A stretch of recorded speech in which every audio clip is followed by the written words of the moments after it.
So it's the simplest way that you can talk about the value of your product, and you can do it without having to build anything. So you can start testing, do I have a valuable concept, through using copywriting. Hello and welcome everybody to the Agile Chef.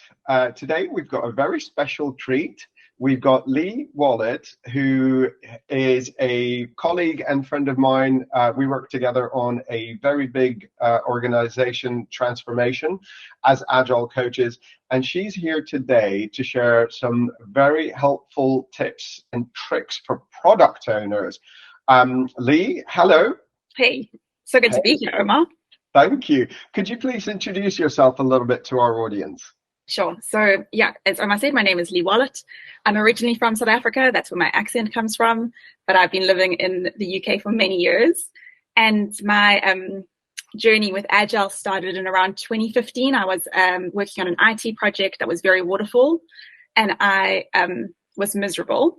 So I tried to investigate how we could do things differently, discovered more around Agile, more around Scrum, and helped to create a change in the way we were working so that we moved towards a more agile approach. And as part of that, I moved into the product owner role. So that was where my kind of experience began. And then based on that and a lot of the coaching and training that I received, I then went on to help with agile transformations. So I worked at a few large organizations on large scale transformations, mostly in the manufacturing side of things. So agile for hardware, which is kind of unusual. But that's most of my background, and at the moment I'm working again on a software product. So it's been quite fun. Fantastic, thank you for that. So yeah, you were, just to recap, you were a business analyst. Yep. And then you moved on to being a product owner. So you've got that wonderful insight. And then you became an agility lead and agile coach. But I think your passion is copywriting, if I'm not mistaken. So copywriting, I'm really happy that we get to talk about it, because I feel like it's useful for so many different things. So I think as a product owner, it's a really great skill to have, because it is a way to tap into that customer insight. And it's some really tangible, practical skills that you can put into practice quite easily and see those results. But then there is also a part of it, which I just love writing as a way to, as a skill in its own right. I think writing is a really great way to clarify your thoughts and help structure your approach to things. And it's a good way to embed learnings. So I use it for myself as a way to also learn new topics and then write about them. So I love it for many different reasons. Amazing. Do you know what? I was just listening to the CEO podcast, and I forgot his name, David, I think. He was saying that to understand something, you need to read about it. To learn, you need to read about it. To understand it, you need to write about it. And then to master it, you need to teach it. It was a quote that he got from a guru, which I can't remember now. I'm terrible with names. Right. Okay. So thank you very much for that, Leigh. Okay. For our audience, today we're going to cover four questions. The first is, can you explain the importance of effective copywriting for product owners in an agile environment? The second is, could you share some practical tips and best practices for product owners in terms of how they can improve their copywriting? And then the third one is, in Agile, collaboration is key. How can product owners collaborate more effectively with their Agile teams? And then we'll wrap it up with, are there any real life examples or success stories that you can share? So without further ado, you're in for a treat, guys. Without further ado, Leigh, with our first question, can you explain the importance of effective copywriting for product owners in an Agile environment?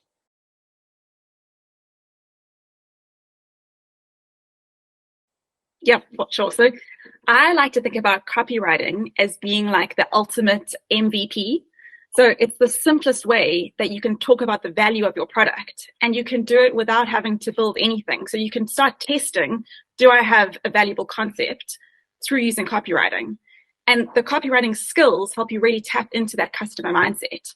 So from simple things, the thing that I like to think about, that like a really good place to start for that MVP is creating like a sales page, saying how would I sell this product to my customers, or writing a blog about it. So how do I communicate these valuable things in a really structured format?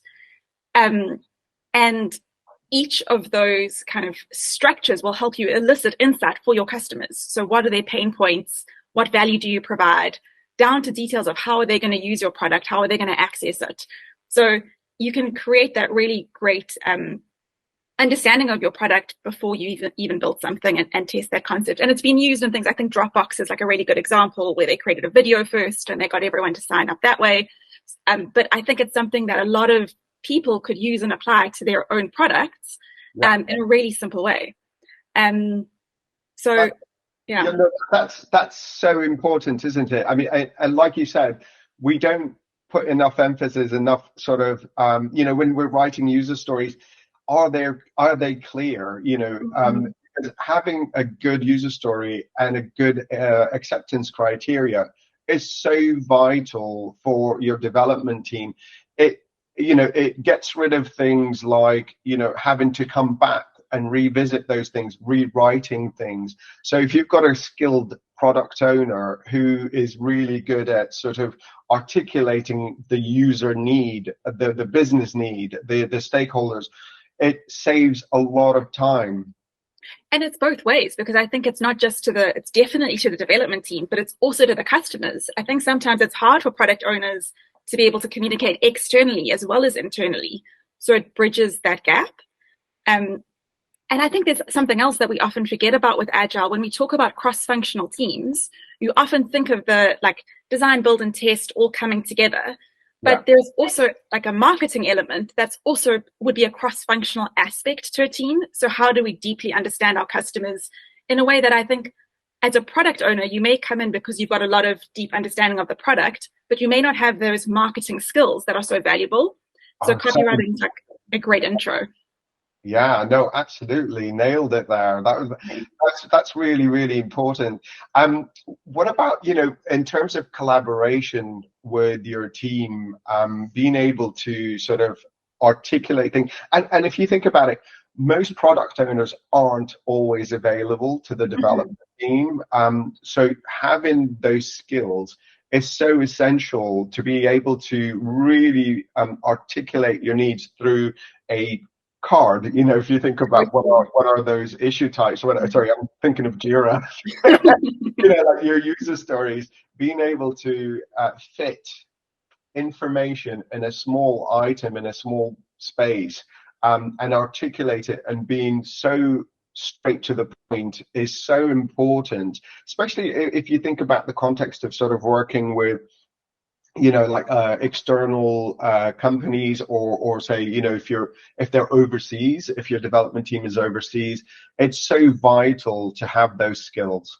Absolutely. Yeah, I think that's so true. So that that's the other part of Agile, which I think we get wrong, is that that collaboration of the documentation, where documents get left to the side, but being able to clearly write something in powerful language and in a way that's really engaging, I think is super valuable. So the same way that you can create that MVP with a sales page or a blog, your user stories can almost be like a tweet or something that's like a mini way of communicating value in a powerful structure.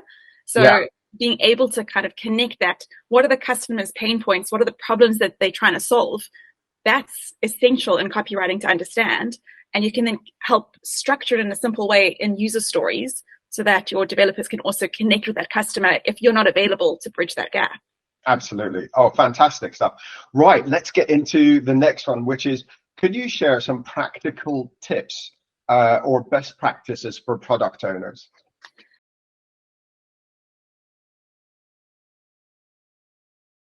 Yeah, so I was thinking about the way that I got started with copywriting, and I think there is so much information out there. So if it's a skill that you want to build, there are lots of different places that you can access information and ways to learn.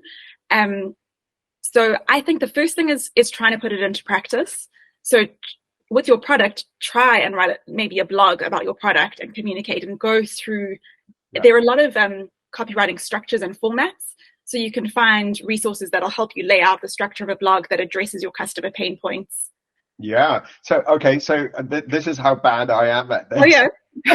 All I know in terms of structure is, as a user, I want something so that deliver a value. What sort of templates or formats are we talking about in your world, in the product owner world? So in terms of actual, there are more blog structures. So it's bigger than just a story card. So it'll be things like starting with a pain point. So understanding what your customer's pain point is and making that really explicit. So you could have the first paragraph is understanding, okay, I see who you are as a person. Another good skill set that I think relates to this is the empathy maps. So I bring in that empathy maps to the kind of my copywriting experience. So thinking, what is this person feeling? What are they saying? And using that empathy with your customer to clearly state a paragraph, this is what they're feeling, this is the pain. Then the next paragraph can be around how are you going to address that pain point? So how do you solve their challenges, but not in a technical way, and really understanding how do they integrate their product into their lives? How will they access your product? So you're taking them through that customer journey, but in a blog format, so someone can see and understand what your product does for them. That's the content side, but something else that I really fell in love with was even the heading. So I can share a link with you, but there are headline generators. So you can help put in some keywords around, this is what my product is, this is what the pain points is, these are the benefits, and you can get generated a compelling headline, which I think is also a nice simple way for you to then start communicating what your product does. So this is very, very close to design thinking. When you think about fleshing out who your users are, and understanding their pain points, so that you're very effective in terms of, well, what problems are we trying to solve for our customers? And it's so interesting. I never thought about it from that perspective that you just shared, in terms of, because for me, design thinking is something that happens before you go into a product, but actually what you're hinting at is that's a continuous thing. It's not just something that you do at the start. It's something that you iterate on as you go, especially in an agile environment. 100%. So it's all the way. I like that it's that full feedback loop. So you start thinking, okay, I've got this concept. How do I test it out? You could use some kind of form of copywriting to articulate that, either sales page, blog, video, anything else. Yeah. Then you build the product and you do your demo. You use your same copywriting skills to share the value that you delivered. You could use it in your release notes. I've now released this. What are the updates, the benefits to the customer? So you can use it throughout that life cycle of development. And how powerful is that? Imagine you've got a product owner who does that rigorous sort of, at the start.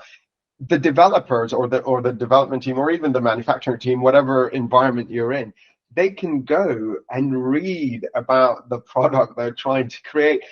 To me, that's as powerful as having goals, sprint goals, or having a vision, a North Star for them to go to continue to enable them, to get on with their work in an autonomous way, because they understand the end goal because of this information that the product owner has put together. And how valuable is that? That's absolutely amazing. And just to circle back on something that you mentioned as well, to write it in a non-technical fashion, I think that's really important as well, because we're not trying to tell our development team how it should be done.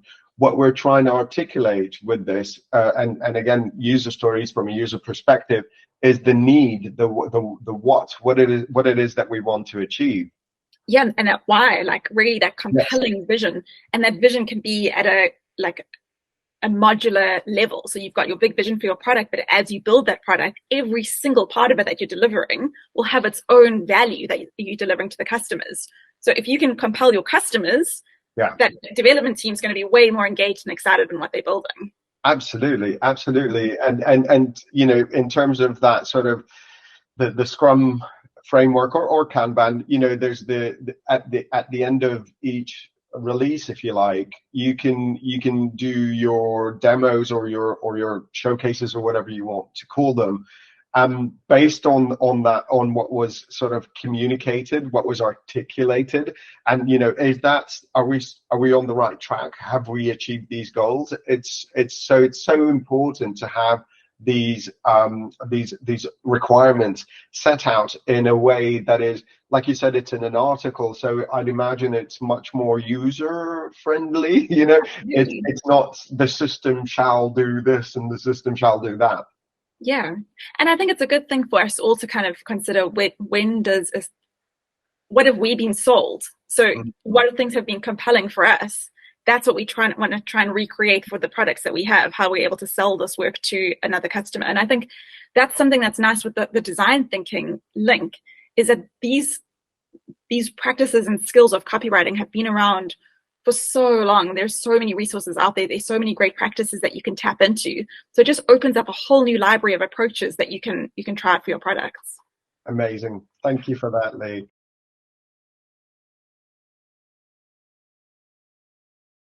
So in Agile, collaboration is key. How can product owners collaborate more effectively with Agile teams when it comes to crafting user stories? Yes, I think we touched on this a little bit throughout. So, yeah, because it does go hand in hand. But I think it's really, we've had this concept of user stories. So copywriting helps you connect with that user or that customer. So it's really easy to then bring that into when you're articulating those user stories. You can talk about that work in their language. You can relate directly to examples of your customers that you can bring into the user stories. So I think it's that, like you said, you're thinking about who is engaging with your product. I think you start off with the person, where's the most value coming? That's going to come from the person buying your product. That's a great place to start.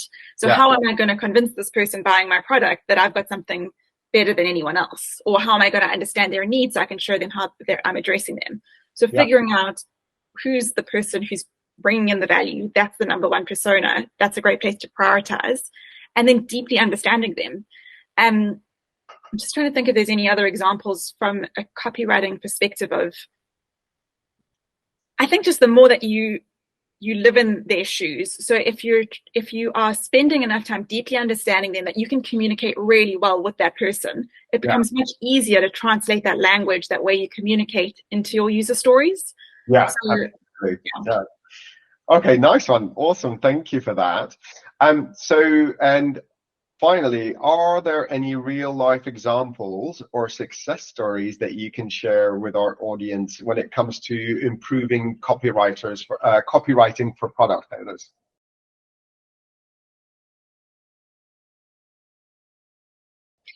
So I think the place that I've had the most success is in creating user story maps. So that's a place where I've been able to bring this to life mostly with the product owners I've worked with. But I'm really hoping when the next time I chat to you, I can share success stories from demos. I'm working towards that. But for right now, the place that seems to resonate the most is when you think of the user story map, a customer journey, how are they engaging with your product? And then using copywriting to articulate that user journey that they go on. So no, that's fine. Do you know what we don't want to get into any sort of details with the companies that we've worked with. We don't want to get in trouble there, do we? I do know, Leigh, that you've got some articles that you've written, and it would be great to share some of those links in the description of this video once we upload it to YouTube. Absolutely. Yeah, that would be awesome. Okay, any other thoughts, Leigh, on this subject that we're covering today? I think it's just something that you could, or just encourage people to try it out. I think in terms of resources, they're really good podcasts. If you're a person who enjoys listening to podcasts and learning that ways, I can share some links to podcasts that I've enjoyed.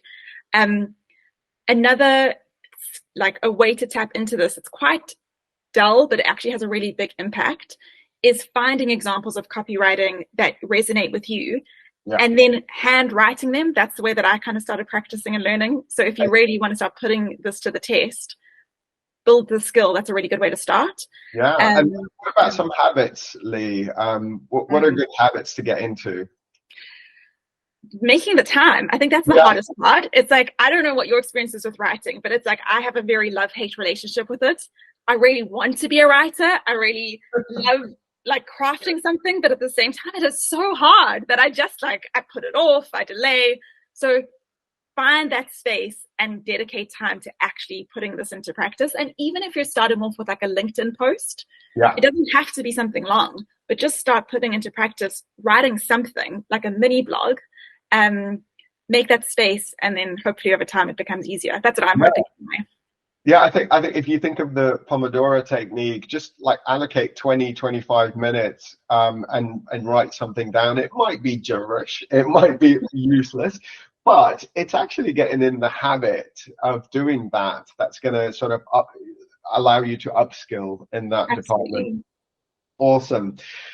Okay, fab. So last question is, what's on your continuous learning journey? Writing is part of my continuous learning journey. But what I'm doing is using my writing practice to also learn other topics. So the main focus for me at the moment is learning more about APIs and how to apply an agile approach to APIs. So treating them as products, and looking at that the life cycle of an API. So the writing that I do is mostly for a blog called, it's a company called Treble. So I write for their blog. They're an API observability company.